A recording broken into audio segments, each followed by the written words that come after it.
apa kabar? Saatnya Anda menyimak berita Palembang bersama saya Auriga Agustina. Sejumlah berita menarik akan kami sajikan untuk Anda. Berikut 3 berita utama hari ini. Perkelahian antar warga dengan menggunakan senjata api terjadi di kawasan internasional Palembang Mall.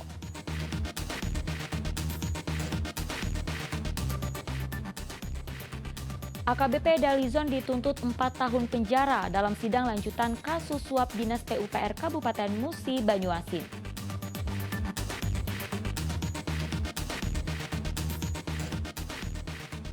Mengatasi kelangkaan pupuk bersubsidi, petani kopi di Kabupaten Ogan Komering Ulu mengganti pupuk dengan garam beriodium.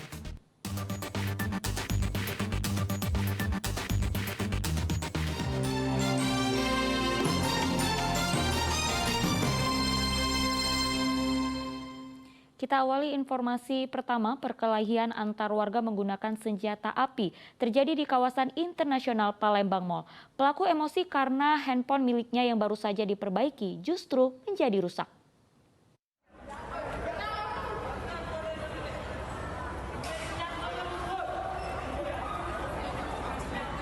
Perkelahian disertai senjata api terjadi di kawasan internasional Palembang Mall pada hari Senin kemarin.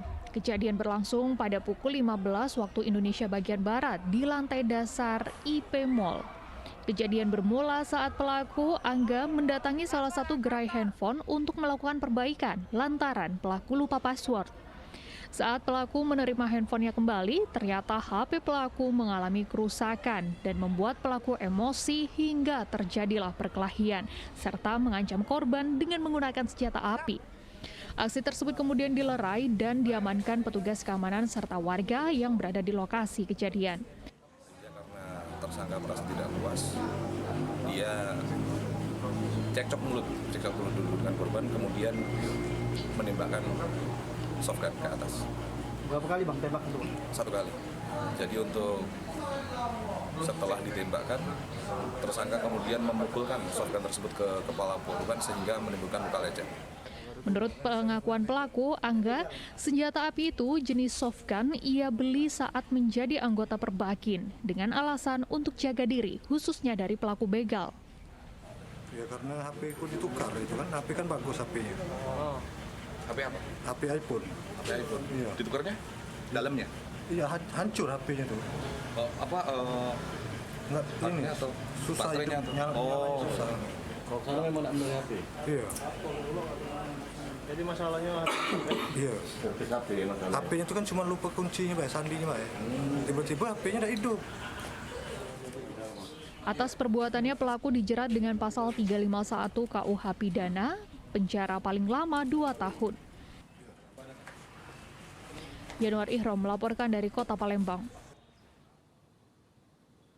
Seorang mahasiswi nyaris menjadi korban pembegalan saat melintas di Jalan Lintas Martapura Baturaja Ogan Komering Ulu. Pelaku kabur setelah korban berteriak minta tolong. Mahasiswi salah satu perguruan tinggi swasta di Kota Baturaja ini tampak terpukul karena nyaris menjadi korban pembegalan di Jalan Lintas Sumatera Martapura Baturaja. Dirinya berusaha menceritakan kejadian yang dialaminya kepada warga yang telah menolongnya. Gadis berusia 20 tahun ini berhasil selamat setelah berteriak minta tolong. Kejadian bermula saat korban mengendarai sepeda motornya dari arah Batu Marta menuju Baturaja. Namun di tengah perjalanan, korban dibuntuti 2 orang yang tidak dikenal dan tiba-tiba bermanuver menghadangnya. Meski para pelaku sempat mengancam dengan senjata tajam, tetapi mereka gagal membawa kabur sepeda motor korban. Kedua pelaku kabur ketakutan saat korban berteriak minta tolong. Cuma nak minta tolong, Mbak. Yuk tolong aku, yuk ngapo, yuk nak dibegal. Di mana duduk dulu, gitu sudah itu bahaya. Barang begal juga ada kejingoan, di mana barang rakatnya lah muter. Ya nangis sih. Bawa pisau dia. Iya, mau Begal pisau itu. dia. Tempat bawa pisau, tempat ngancam. Nggak tahu juga. Dari arah mana Pak? Hah? Dia, korban tuh dari arah situ, Iya, dari arah Teran Batu Mara. dari Teran Batu Warta. Usai mendapat pertolongan dan ditenangkan warga, korban kemudian melanjutkan perjalanannya ke Baturaja. Korban berencana akan melaporkan kasus yang dialaminya ke Mapolres Ogan Komering Ulu. Sementara warga diimbau untuk lebih berhati-hati saat melintas di sepanjang jalan lintas Sumatera Batu Raja Martapura karena rawan tindak kejahatan jalanan. Dedi Ruansyah melaporkan dari Kabupaten Ogan Komering Ulu. AKBP Dalizon dituntut 4 tahun penjara dalam sidang lanjutan kasus suap Dinas PUPR Kabupaten Musi Banyuasin di Pengadilan Tipikor Palembang. Jaksa juga menuntut terdakwa mengembalikan uang pengganti sebesar 10 miliar rupiah. Sidang kasus suap pada Dinas PUPR Kabupaten Musi Banyuasin dengan agenda pembacaan tuntutan terhadap terdakwa AKBP Dalizon ini berlangsung pada Senin lalu di Pengadilan Tipikor Palembang. Setelah sidang sempat tertunda 2 kali, di depan majelis hakim jaksa penuntut umum menuntut terdakwa AKBP Dalizon hukuman selama 4 tahun penjara dan denda sebesar 250 juta subsidiar 6 bulan kurungan. Selain itu, jaksa penuntut umum juga menuntut terdakwa AKBP Dalizon mengembalikan uang pengganti sebesar 10 miliar rupiah berdasarkan jumlah uang suap dalam kasus tersebut. Jika barang berharga baik bergerak maupun tidak bergerak milik terdakwa tidak mencukupi untuk mengembalikan, maka diganti dengan hukuman selama 2 tahun.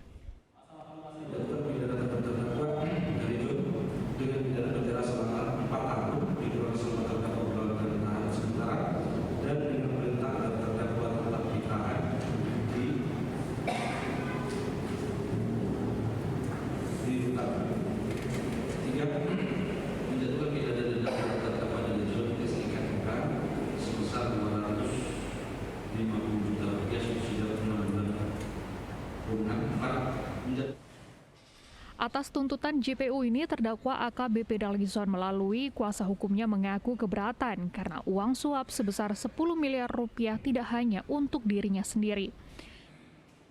Secara tuntutan berat sih, kita lebih berat ini. Karena memang ada beberapa pertimbangan lah, ya, menurut kami juga seharusnya bisa meringankan. Pertimbangannya ada beberapa yang tidak dikutip juga fakta-faktanya. Nanti pledenya sudah ada dari terdakwa sendiri, khusus sudah disiapkan? Belum, kalau dari terdakwa tidak kan, Bang? Tadi menjawab tidak, cuman ya kita nggak tahu nanti kondisinya gimana ya.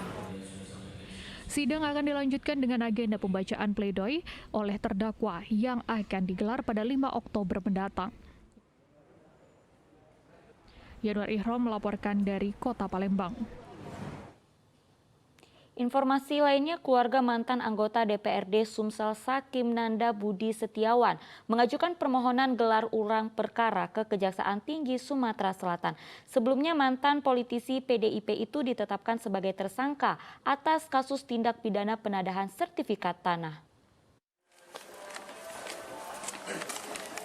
Keluarga dari Sakim Nanda Budi Setiawan dengan ditemani kuasa hukumnya mendatangi Gedung Kejaksaan Tinggi Sumatera Selatan pada Selasa siang.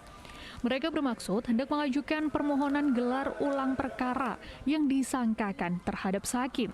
Sebelumnya mantan anggota DPRD Sumatera Selatan itu ditetapkan sebagai tersangka atas hukuman dugaan tindak pidana penadahan tanah. Dalam permohonan gelar ulang perkara ini, kejaksaan diminta untuk meninjau kembali berkas serta bukti-bukti yang diajukan penyidik kepada jaksa penuntut umum. Keluarga menilai perkara yang disangkakan terhadap Sakim diduga cacat hukum dan fatal. Sebab penyidik telah mengabaikan bukti-bukti otentik seperti akta jual beli tanah yang sah milik Sakim. Harapan saya itu pengadilan negeri itu lebih transparan, kejaksaan itu lebih transparan dalam mengungkap kasus ini kan, jangan diduga ada sejenis pesanan yang gimana gitu ya, yang buat kasus ini jadi P21 dengan data yang yang tidak benar kayak itu, tidak pas lah menurut kita. Hemat kami, pihak Kejaksaan Negeri Kota Palembang terlalu terburu-buru dalam menyikapi berkas perkara klien kami yang dinyatakan sudah lengkap atau P21 tanpa mempertimbangkan hal-hal yang sangat pokok terhadap perkara yang dituduhkan. Salah satunya, yang pertama, klien kami selaku pembeli beretikat baik yang harus dilindungi oleh undang-undang. sebagaimana transaksi jual beli dilakukan di kantor notaris Samsul Alam. Sakim yang juga mantan politisi Partai PDI Perjuangan ditetapkan sebagai tersangka atas dugaan tindak pidana penadahan sertifikat tanah di kawasan Alang-Alang Lebar, Palembang pada tahun 2021 lalu. Atas perkara ini, korban pun mengaku menderita kerugian hingga 19 miliar rupiah. Sementara Sakim telah ditahan pihak Kejaksaan Negeri Palembang di rumah tahanan Pakjo Palembang. Dedi Ruansyah melaporkan dari Kota Palembang.